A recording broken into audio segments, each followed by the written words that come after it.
اتنے کمزور ہو گئے کہ حدود اللہ کی وضاحت کے لیے بل بلیر کے پاس جا رہے ہو. چنان خار شد آل مسلمانیاں، اس طرح بھی آل مسلمان خار ہوئی ہے کہ ہمارے مذہب کی وضاحتیں غیر کر رہا ہے. اس کی کیا وجہ ہو سکتی؟ You have lost the touch. مسلمان ہم ضرور ہیں مگر ایمان سے ہم بالکل فارغ ہیں. خدا کہتا ہے وَلَا تَحْنُوا، سستی نہ کرنا میرے بارے میں. تم نے میرے بارے میں سستی کی ہے نا، تو قرآن کا ایک رول ہے، ایک اصول ہے کہ تم پلٹ جاؤ گے میں پلٹ جاؤں گا، تم لوٹ آؤ گے میں لوٹ آؤں گا. اے امت مسلمہ، آپ کو لوٹنے آئے.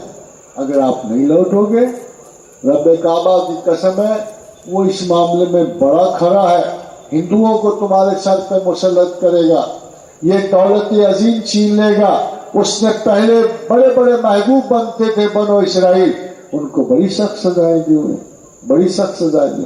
ان پہ ایسی جابر قومیں چڑھائی کہ ان کے وجود کو ملیامیٹ کر دیا، ان کی انا اور عزت نفس کو ختم کر دیا. ایسا نہ ہو کہ آپ بھی ان میں شامل ہو جائیں.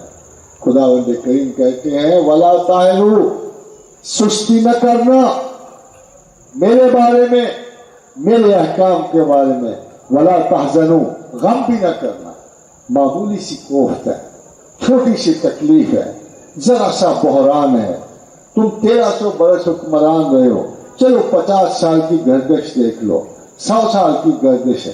قوموں کی امت میں 50-100 سال زیادہ نہیں ہوتے، افراد بھی 100 سال جی لیتے ہیں. وَلَا تَحْنُوا وَلَا تَحْزَنُوا وَأَنْتُمُ الْأَعْلَوْنَ إِن كُنتُم مُؤْمِنِينَ. مجھے قسم ہے اپنے عزت و جلال کی، تم ہی غالب ہو اگر ایمان والے ہو. اور یہ بات وہ لکھ چکا ہے خواتین و حضرات. ہمیں خبر ہے کہ آگے کیا ہے، ہمیں پتہ ہے زمانہ کس نہج پہ جائے گا. ہمیں معلوم ہے کہ تکبرات کی اس صدی میں متکبر نے کہاں مرنا ہے. ہمیں سب کچھ بتا دیا گیا ہے. اگر ہمیں اپنے خدا پہ یقین ہو، اگر ہمیں اپنے رسول پہ یقین ہو، تو رسول اللہ صلی اللہ علیہ وسلم نے فرمایا اے میری امت، اے لوگوں، اے مسلمانوں، 3 باتیں تم میں ہوگی. اور یاد رکھنا اس وقت حضور زندہ نہ تھے جب یہ واقعات پیش آئے، اور یہ حدیث حضور کی زندگی کی ہے. فرمایا کیا حال ہوگا تم جب تم کسرا کے بادشاہوں پہ، اہل کسرا پہ غالب آؤ گے. پھر وہ فوت ہو گئے.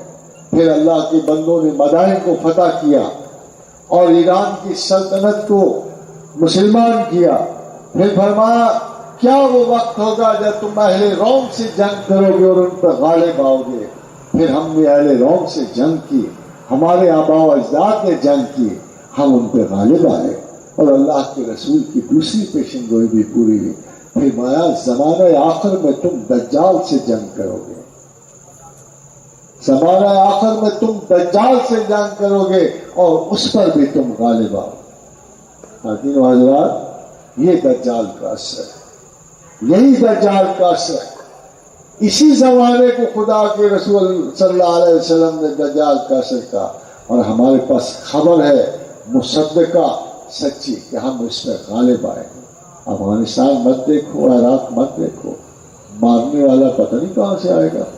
اللہ کے حضور نے یہ فتح لکھ دی ہے، یہ آپ کا مقدر ہے. مگر اس کا ایک باعث بنے گا، صرف ایک. آپ کا اعتبار لفظی نہیں ہونا چاہیے. آپ اپنے مذہب کو سمجھو، کائنات کے سب سے بڑے فلسفے کو سمجھو، خدا کے قرب اور ملاقات کی اس کنجی کو دیکھو. یہ وہ چیز ہے، قرآن وہ کتاب ہے جو آپ کی لیڈ ہے علم میں، فلسفہ میں، دانش میں، حکمت میں.